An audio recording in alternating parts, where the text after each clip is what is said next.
Hey everybody, Garrett Crumley here with Catholic Connector, and I wanted to talk about the importance of figuring out the best way to do your ministry. What's the best way? What are small things that you can do that make a big difference? And I think these often get overlooked as like, oh yeah, but you don't really need to do that. And I'm currently going through something like this with my parish, and I'll save that till the end. But I want to give you like a few examples of things I've already done that are small, but they've made a big difference.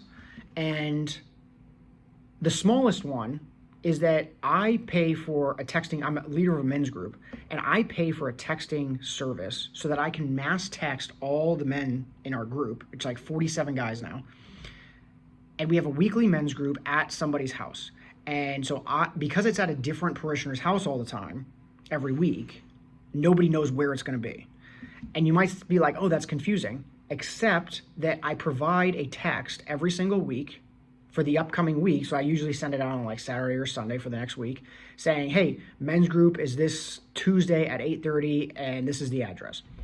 And I could do that via email, right? But texting is so much easier and people always read text. It's just a better way to communicate. And I got this idea actually from a mom after coffee and donuts after mass one day.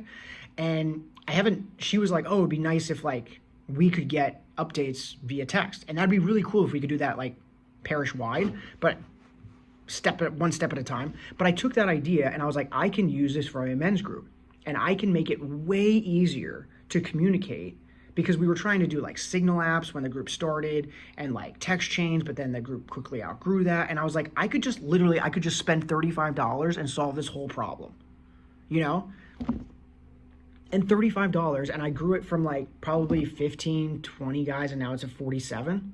And we have roughly 22 guys show up on a revolving basis. So anywhere between 6 and 12 guys will show up every week, but that's out of like 22, 23 guys probably. And then there's 47 total. A lot of them like have never come, which is totally fine. Maybe they're not at a point right now where they can, but they said that they were interested. They signed up for the service.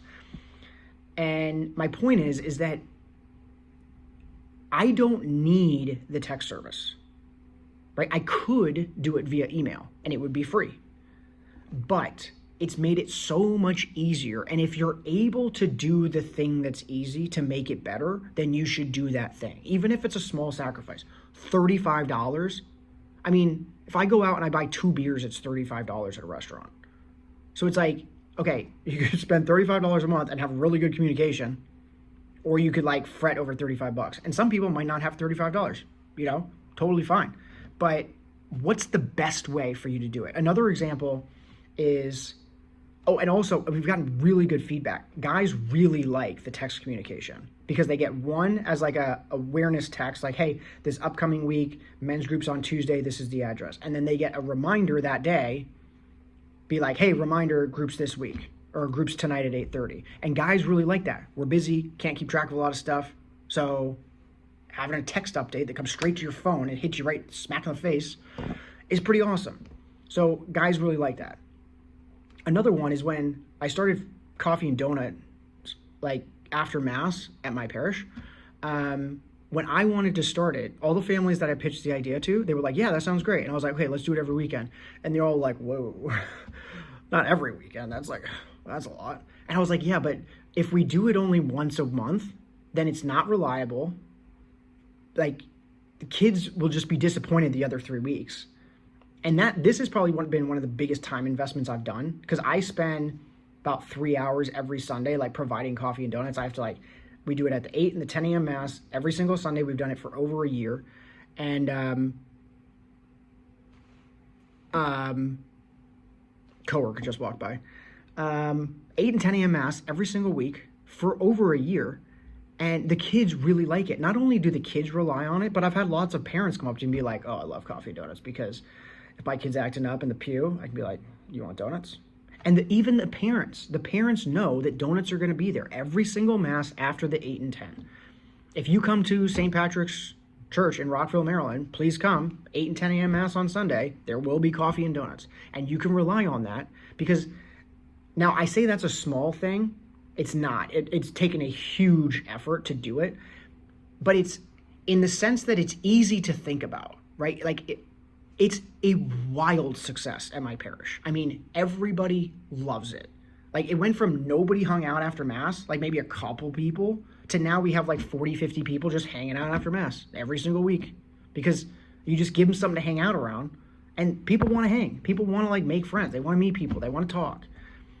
So it's not a small thing time-wise, but it was a small difference. Like, hey, I have the time and ability to do this, so I'm not going to just do it once a month, because that wouldn't be as good. And I had the ability to do it. I had the time. I was like, my kids are 5 and 7 at the time. You know, I don't have any infants I have to worry about that I'm leaving my wife with. So I can do this. So I did it. And it's been a wild success. And the last example, and this is something I haven't actually succeeded in doing yet, but I want to talk about, like, this is the kind of the holy grail of like what I've been like not pushing for, because it's like not even like, it's not even like I'm pushing for it, but it's the first thing that I've really had to kind of like ask for my parish. And I'm really passionate about it because it's a small thing, but I think the small things add up and make a big difference. And I'm starting this family ministry group at my parish. And we already have a family ministry group, but it's a monthly get together. It'll either be on a Friday, Saturday, or Sunday from 4 to 7. And I got this from the guy that I interviewed on my channel. He does this, and he was like, it was a wild success because there was nothing like it around. And I don't know anything like this around.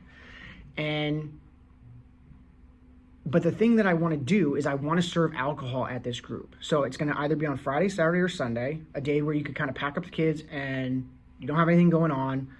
You know, you come on, you know, maybe Friday, I don't know, 4 to 7, people are getting off of work. So probably Saturday, Sunday. But I want to provide alcohol, and it's not because I want to booze. And I have had to explain this to my parish because they're like, well, you know, like, do you really need that? And this is like kind of exactly my argument. Like, I don't need it. And I've had to kind of go back and forth, and not in like a bad way, but they've asked me to explain why. And it's not something I haven't thought through. What I want to do is I want to create a family home style environment in the parish. And I've really like thought this through. And because I believe in my bones that like this is the best way to do it. And why do I want to create this ministry? Because we have different family groups, but it's more like at the parish, and it's like after Mass, or it's kind of like one-off things. Like, I want a monthly constant thing where people just come and get together. And we have one like after a Mass. It's after the second Sunday every month, but a lot of people are just there because they're already there. You know, it's not bad, but it's like, it's kind of just has like a coffee and donuts type feel, which it's good. Everybody's there. You might as well do it. It's great. But if people come out of their way to come to this group, they show up with their family because they want to hang out with other parishioners, that's a different statement. That's like, hey, I want to hang out with you. I'm going out of my way to come to the parish, not for Mass, but to hang out with the community. And when you do that, you're making a statement that you want to be friends with these people, right? And I wish I could do this in my home, but the problem is that I've had groups inside my home, and it's winter here in Maryland, and you can't invite more than like 4 families over, because like your house ends up getting trashed. We did like, I don't know, 9 families, 8 families like a year ago, and there were probably like 23 kids down in our basement, and it got absolutely thrashed. And then you're kind of left with the cleanup there's all these different reasons. It's like impossible to do this in a home. The group is just, long story short, the group's just too big. So how do I create that type of an environment at the parish center? And one of the ways that you do that is by providing alcohol. And this is what I've had to kind of work through, but it's not that like, so this is my point. Is it essential? Is it absolutely necessary that I provide alcohol? No, right? I could make it a success without it, but that's not the best way. Because if somebody were to come over to my house for dinner, what would I do? I'd be like, hey, you want a drink? You want a glass of wine? You want a beer? You want to share a whiskey? You know, because it's communal. It brings you together. You know, it relaxes people. If you have a party at your house, you're probably giving people drinks because it's just kind of an American thing, you know, and I'm not saying you have to have it. What I am saying is try throwing a party at your house and not serving alcohol ever. People would be like, I love going to his place, but it's like, could you serve beer? That doesn't make them alcoholics. It just means that they like to have a beer with their friends. And that's what I'm trying to do.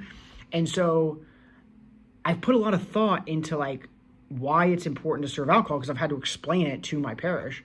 And I think that's like the best example. I wanted to save it to last because I haven't even like done it, but I'm currently thinking through, and I've had to explain like in depth and why, and like address all these safety concerns because there's children present, making sure like minors can't access the alcohol and all these different things.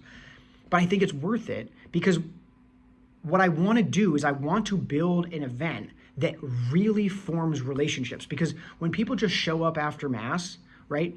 It's kind of got that coffee and donuts feel. That's not where deep relationships and connections form. Where those relationships form is actually in the house, but I can't do it in the house, so I have to make it as close to that as I can. And how do I do that? What's one small thing that I can do to make it like that? It's to provide alcohol and wine. And it doesn't mean we have to get drunk. It doesn't even mean you have to have more than one. But if I were to do it in my house, I would absolutely serve people beer and wine. And I would serve whiskey too, but that's a hard no, apparently. So it's the small things that add up. And so I could keep going on about this, but my point is find those small things that make a difference. And even if people are like, oh, you don't need to do that, you don't need to do that. Like if you can just go ahead and do it, give it a shot. If it's not worth it, try it for a couple months and then you could just cancel it. It's fine. You know, try and fail. But give it a go. Because I think a lot of groups and ministries and whatever get comfortable because they're like, oh, well, we already have a group. I just invited 2 people to our men's group this past week because I made it really easy for them to sign up for the men's group. I hand out these cards, QR code, scans to the Google Doc, they put in their info, I add them to the text chain, they start receiving text. I've made it really easy to hand out these cards and then people can sign up. So you have to make it easy for people to become a part of your group. You have to make it enjoyable once they're there. You have to make it like intimate. You have to make it feel like a real community. So figure out all of the best ways to do that. And that differs per group, right? Like no 2 groups are the same. So you have to figure out the best way to do all those things, but you need to think about the best way to do that. And if you're not thinking about those best ways, then you're missing out. Because if I didn't use text, and if I only did donuts once a month, and I think if I don't serve any alcohol, it wouldn't be bad. It would still be good. It just wouldn't be as good as what I'm actually making, as what I've done, you know? And that's not, again, I feel like some of this is, it's kind of hard for this not to come off as like, oh, look at me. But that's not it. Like, I'm just good at this. I don't know why. It's like weird. But like, I'm good at creating community in the Catholic Church, not with women. So right now I'm focusing on families and men, mainly men with families. Well, not men with families. I'm focusing on men and men with families, right? So, yeah, but I'm really good at that. And so I don't mean to be like, oh, you know, look at me. But I just don't accept, like when people are like, oh, let's not do that because it's hard work. Too bad. Too bad. You know? Yeah, it's hard work to build a community. It's hard work. Like, you think Jesus looked up to God and was like, this is too hard. Like, you know? God was like, hey, I need you to go and do this, Jesus. And he sat in the garden. He was like, please, no. And God was like, yes. And he was like, Roger. You know? He was like, yes, Lord. Yes, Father. I am your humble servant, and I will do what you ask of me.